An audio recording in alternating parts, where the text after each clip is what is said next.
Okay, we're talking about the He right. wants you to, he wants you to get close to the camera, right? Don't you always say that? That you should get close to the camera? Okay. All right. Better? All right. We're talking about the writing of the show. Do you remember what were there ever arguments that you would have about the script? Are you kidding me? Argued all the time. You know, very passionate fights, discussions, arguments, every single week. That's what made the show good. We were asked to contribute. We were asked to look into our own personal experiences and have those experiences inform the characters. And that's what made the show good. So we had, knockdown, drag-out fights all the time, but always in service of making a better show. Every week. Every single week. Do you remember some of the big ones that you've had? I don't remember any big ones I had, but I do remember John Rich once kicking a chair and breaking his foot over something, and I don't remember what. But no, we had fights all the time. We were a family, I don't remember, not too much. It was never vitriolic, though, in any way. I mean, we were fighting to make the show better. What kind of stories were you looking for?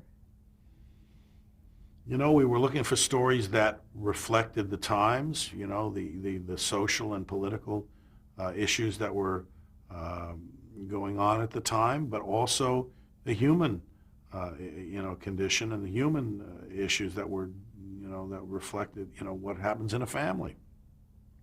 Menopause, pregnancies, impotency, as I said, infidelities, those kinds of things that went on, issues with work, getting jobs, those kinds of things that we just dealt with everyday life and had the overlay of living in the real political world that we were living in. So it was the Vietnam War, it was the women's movement, it was the sexual revolution, it was race relations and everything that was going on. And that was the world we were living in at the time, and then the human experience of familial, conflicts that went on. So both things were always going on. Were there things that you couldn't do? No. We did everything. We did anything that was real and believable that these four characters would be involved in. We touched on religion. We touched on sex, politics, every conceivable thing that you could deal with, and that's what made the show good. What were some of the things from your own life that you pulled from in terms of stories? Well, my objection to the Vietnam War. I mean, that was out there for sure. How did it go into the series? Well, just my point of view. My character and my point of view was expressed through that character. We had a show once about a friend of mine who was going to go to Canada, I think, to protest the war. That was an episode I remember. I mean, we always just dealt with whatever we experienced. I mean, that was what was good. We took our own feelings about the world events and kind of pushed them through the characters. What about personal stories? Well, I mean, I wasn't married and living in my father's household, so I mean, my father-in-law's house, so I couldn't draw from anything there. I mean, and I never lived off a father or father-in-law in that way. So those are not things I could draw on, but just how I, related to Gloria, certainly, my attitudes towards women and towards, the women's movement, those things were there, no question about it. Okay. And what kind of stories do you think work the best for the series? Well, the stories that are most relatable to an audience, and the thing that made the show good, everybody talked about, that it was cutting edge and that it dealt with racism and these political issues and so on. What really ultimately made the show good is that people identified with those characters. They felt, oh, I know these people.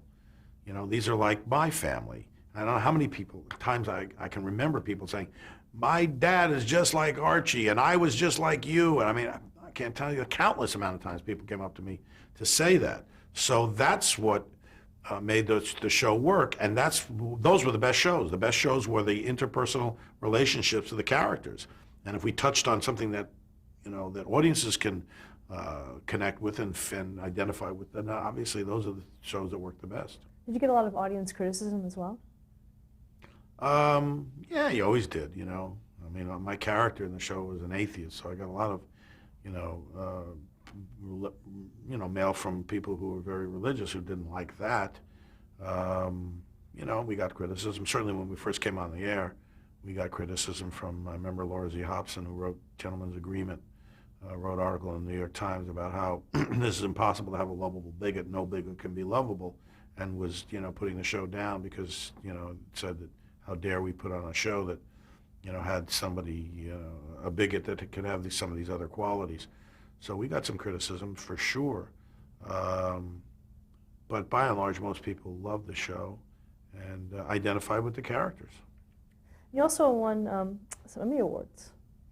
Yeah, the show won a lot of Emmy Awards.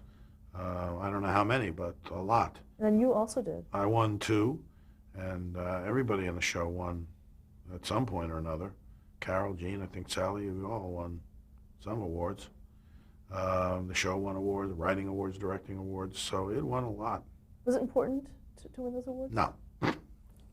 No. The awards really are, I mean, all I can remember is the first time I got knocked. I think I lost out to Ed Asner or Ted Knight or somebody, good actors, all good actors. But I remember the first time I thought, hey, this is cool. Got nominated for an Emmy. That'll be nice. That's a nice thing, right? And then I lost or something, and somebody said, oh, I'm so sorry. I'm so sorry. I'm thinking, what are they so sorry for? I'm one of the guys that got nominated. Isn't that supposed to be a good thing? Everybody's so upset and everything. And I'm thinking, wow, people are getting so worked up over this, and it's so important to them. I don't think it's really that important at the end of the day. Let's talk about some specific episodes of All in the Family, starting with Now That You Know the Way, Let's Be Strangers. That was the Mike's Hippie Friends episode. Yes. Which you wrote. Yes. That was a show that Phil Mishkin and I wrote, and it was a flashback episode to when Mike and Archie meet for the first time. And the clip that they show over and over again, I'll remember because we had the show ending with this, and we wound up using it as a first act ending, and it worked much better, which was this whole thing where he calls me, he says, you dumb Pollock, he says to me, and I start going into a rage, and I start screaming at him about how prejudiced he is, and while I'm doing that, he's singing, oh, beautiful, God Bless America, yeah, God Bless America, land that I love, and we wrote this thing where he's singing this thing while I'm screaming him at the same time. And that's a clip you see all the time over and over. And I'm very proud of that because we wrote that episode. How'd you come up with that idea? I don't know. I just like the idea of just exploring what these two people were like when they first laid eyes on each other. I thought that would be funny. Okay. Like it was called Flashback Mike Meets Archie. Right. Right. Okay. The other one that you wrote was Mike's Hippie Friends Come to Visit. Yeah. What the heck was that one about? I don't remember. Mike invites one of the friends to spend the night in the living room, and Archie's against it. Was that Chris Guest? That might have been Chris. Was Chris Guest in that one? I think so. I don't remember. I don't remember these shows. I mean, people all the time come up and say, I love that show when you did this. Oh, I don't remember it at all. I don't remember having done it. Okay, how about Flashback, Mike and Gloria's Wedding? Yes. You also wrote. Yeah, that one we wrote. We were king of the flashbacks, I guess. Yeah, I remember that. That was with Conrad.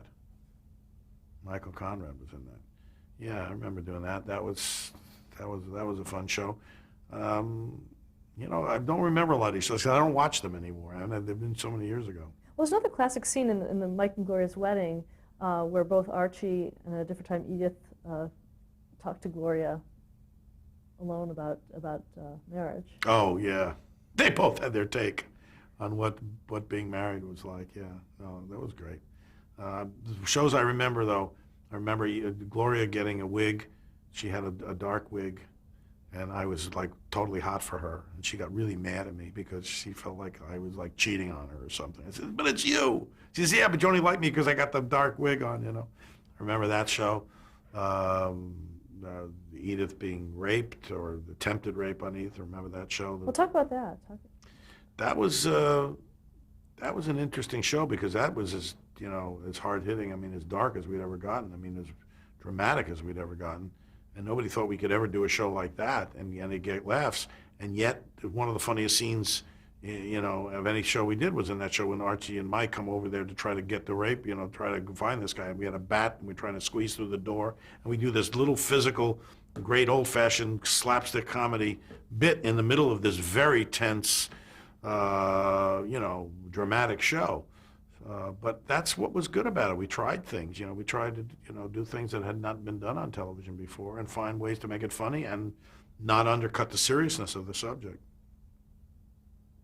Another one is the Games Bunkers Play. That was the board game, the third. Oh yeah, I got mad or something. Did I throw the board up or something like that? I don't remember what happened. All I remember is getting angry and flinging the board up. And then there's Edith's Christmas Story, where Edith is hiding the fact that she has breast cancer. Yeah, that was a very powerful story, and that's where you also loved Archie because ultimately he, you could see how tender he was to his wife ultimately, and how she was so scared to tell him, and that was Betty Garrett was great in that because I think she had breast cancer. Her character had breast cancer. So we touched on a lot of subjects over the years. Another thing was about the birth of Joey. Yeah. How was it decided that the couple would have a baby? Well, it's like I said, the show, the characters grew and evolved over the years, and here's a couple that's been married for a length of time, and eventually that's what happens. Married couples have children. So it seemed like the natural progression of things. And we also had Mike and Gloria moving out and moving next door in the last couple of years of the show. So that was nice, and we saw definite growth of these characters. Now, how were these things decided? Was it a group decision? No, I think, it was just natural evolution of characters. I mean, we were living in these characters, and it was just a natural way to evolve. I mean, it just seemed a natural thing to have happen. Another episode was Mike the Pacifist, where Mike... Yeah, you're killing me with it. You don't remember? I don't remember any Subway? shows. I don't remember Okay. any shows. And then, of course, there's the show, the Civics Go West. That was the last show that we did. That I do remember because, like I say, that was a very emotional time for all of us. We'd been together for 8 years, and like anybody who's ever been in a TV series, I just did a movie with Jennifer Aniston, who had finished Friends after 10 years or whatever, and it's true, you spend more time with your TV family and TV colleagues than you do with your real family. And so you get very, very close to them, and it's very emotional. So here was a natural parting where Mike and Gloria were leaving to go out west. He had gotten a job, I guess, teaching out west. And the scene where we said goodbye to each other there was no acting. There was just no acting. You didn't have to act. I mean, I looked at Carol and I, was saying goodbye to him after, 8 years of having worked and been so intimately involved with him that it was pretty easy to do. And I'll never forget it because it's one of those times when you don't, like I say, you don't act and all your emotion just comes out. Why did you leave the show at that time? We all decided that was all time to go. Everybody decided. We had all decided that this was the end, that we were all going to finish, and we decided, and it was only till after that that Carol decided he wanted to do it again. That was a surprise to all of us. We didn't know that he was going to then want to go on, because he had been saying for years, up till the time that we crafted that last show, he had been saying, it's enough already, let's stop the show, we've done enough of these shows. And we had all agreed at the beginning of that 8th season that this was going to be our last season. So we decided to do that, and it was a surprise certainly a surprise to me that Carol decided to keep going with the show. Were you asked to come back? No, I don't think so. I think we did one reunion show in 1979 where we came back and visited. and we did a special show for that. But no, no. Where do you think the character of Mike would be today? Where would he be today? Well, he was a teacher. He was a professor at a university, I think, and hopefully he'd be tenured and maybe published by now. And he was a sociology professor, so maybe he's gotten politically active in campaigns. I don't know. What do you think Mike and Archie would be arguing about today? Well, the war in Iraq. I mean, it's a natural. I mean, they'd be screaming about whether or not we should have gone in there and whether or not that was the right thing to do, and they would have been pretty much at each other over Iraq, I would think. In 1978, you did appear as a guest star with Sally Struthers in the episode California, Here We Come. Which was? That Archie... Well, that was, I think we did that in 1979, though. I think it was on a 19, was it? Well, maybe it was 78 was our similar. last season. I think it was 1979. Oops. I think we did that, or it was on in 1979, I believe. Yeah, that was the reunion show that we did. Okay. What do you think is the legacy of All in the Family? Well, it was a groundbreaking television show, and it all those cliches, push the envelope, cutting edge, all that stuff, or cut the envelope, or push the edge, or whatever the thing is. I think it will forever be remembered because it really reflected a time in our country's history. You had this very identifiable group of people set against a backdrop of the most turmoil that we had seen in the country. That the end of the 60s and early 70s was tremendous turmoil, where you had, like I say, the Vietnam War, the women's movement, the sexual revolution, the racial unrest. All of those things were happening at that time, and it will be seen as a document, in a way, a cultural document of what was happening in America at that time. And I think for television, hopefully it will be a quality to aspire to, for shows to aspire to. And maybe sometime down the road we'll see another show that really takes on issues and really faces these issues head on. We don't see the atmosphere for it right now, but you never know when those kinds of things will raise up again. But it definitely takes its place in the history of our culture, no question about it. During your tenure in All in the Family, you worked on some other projects I'd like to ask you about, starting with The Super in 72. Yeah, The Super was a TV series that Phil and I had an idea, Phil Michigan and I had an idea for. Was based on, we both were from the Bronx. We both came from buildings that had supers, and we thought that was an interesting venue because a lot of that superintendent of that building touches lots of people in the building, and we thought we could get a lot of colorful, characters in there. And Richard Castellano, who was in The Godfather, played Clemenza in The Godfather. He was the star of the show, and it was short-lived. It was only on, I think, about 6 or 10 or 8, 10, 12 episodes, whatever. In 1974, you were involved in writing the pilot for Happy Days. Yeah, Phil Mishkin, again, he did most of the work on that. It was originally an episode of, I think, Love American Style.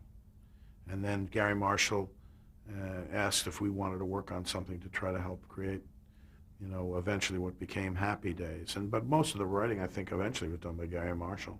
Now, did you write the pilot, or were you writing the... I think we wrote, I'm not sure, I really am not sure. I know we wrote something that led eventually to what became the series Happy Days. Now, you and Phil Mishkin had written... The Ralph Malph character, I think Phil added that character. I don't think that character was... Maybe the Love American Style had already been written, I think.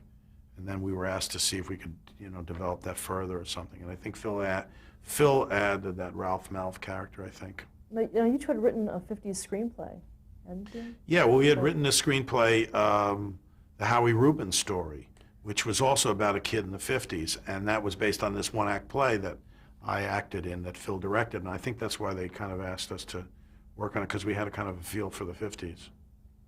Were you asked to write any of the subsequent episodes? I wasn't. I think Phil worked on it for a while.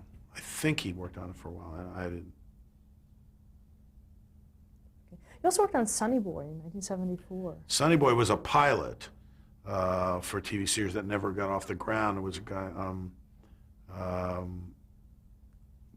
it was Garfield. Who was it? It was, I can't remember. God damn, that's terrible. Alan Garfield. That's who it was. Alan Garfield was the star of it. And he was played the political consultant in The Candidate. He's a really good actor, and yeah, that just didn't get off the ground. Carol O'Connor, I think, was one of the producers on that. You also did Thursday's Game. Thursday's Game was a TV movie that Jim Brooks wrote, and I played Gene Wilder's. It was about a poker game every Thursday, and I think Gene Wilder, I think Bob Newhart was in, I'm not sure. I played Gene Wilder's agent in that. And then More Than Friends? More Than Friends was a TV movie that I wrote with Phil that I starred in with Penny Marshall. And it was about a couple that became friends, and they were friends over a period of time and eventually became lovers, and then broke up and then got back together, and it was also two people from the Bronx. This was autobiographical. A little bit.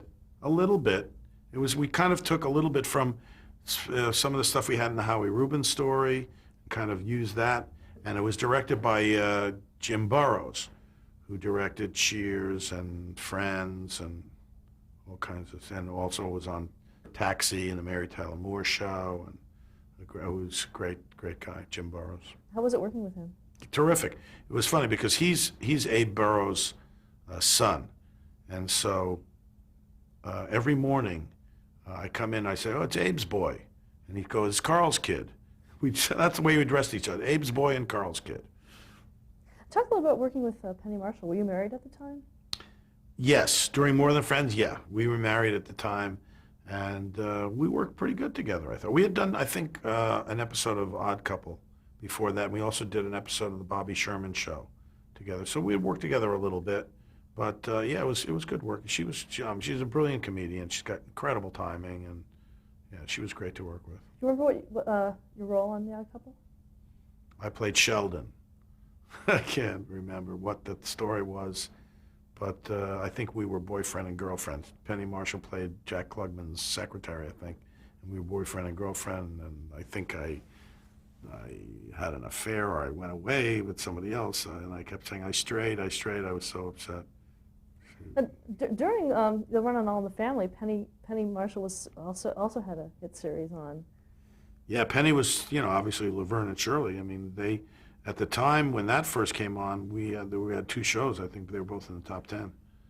Laverne and Shirley and All in the Family. How was it being in the public eye? It's pretty wild. I mean, it was hard to go out in public. I mean, to be, on two popular television shows, it was pretty much hard to go anywhere at that time. Were people also mistaking the fact that you weren't really married to Sally Struthers? Character, was that an issue at all? People ever? I don't know. I don't know if they did. Yeah, I'm sure they did. Where's Sally? That kind of thing. Another film that you did was $1 Million Infield. Yeah, $1 Million Infield is another one I wrote, and that one was about four guys that played on a softball team. It was Chris Guest and Bruno Kirby and was it Bob Costanza? I can't remember. Yeah, Bob Costanza. And Bonnie Bedelia played my wife in that. And that was a good movie. I liked doing that one because I got to play ball. And Hal Cooper directed it, who was one of the directors on All in the Family. In 1975, you hosted the third Saturday Night Live. Yes, I hosted the third episode ever of Saturday Night Live. The first one, I think, was George Carlin, and then the second one was Paul Simon, and then I did. And I remember we had a sketch where, again, Penny was in it. We had a sketch where we did the bees. They had these characters, the bees, which they did on the first show. It bombed like crazy. It was a terrible sketch. And but I think Lorne Michaels had these bee costumes, so he wanted to amortize. I think he wanted to put the bees on. So Paul Simon basically said, the bees came on, and Paul Simon says, no, we're not having the bees, and they left. And then when with my show, I was doing this scene. The whole sketch was me and Penny were having this very emotional soap opera-like scene together, and the bees start walking on. And I stopped the sketch. I said, come on. I said, look, Lauren, I told you I wouldn't host the show if I had to have the bees. I said, they didn't work on the first show, the second show, they didn't. Paul Simon, you didn't make him use the bees. I have to have the bees. I don't want the bees. And we got into this big fight, pretend fight. And then John Belushi, who played one of the bees, he came up to me and says, well, I'm sorry, Mr. Reiner, if you don't like the bees. He said, but I'm just a lowly actor. I'm not a big, #1 TV, All in the Family, Norman Lear, television star. I'm an actor, a lowly actor. I go where I'm kicked. And he started getting this big fight with me. And I almost started laughing because he's yelling and he's got these little bee things moving around. So I remember that. And also I remember that my good friend Albert Brooks, who had done some films for Saturday Night Live, he had done these little short films. And one of the films he did was about him performing open heart surgery.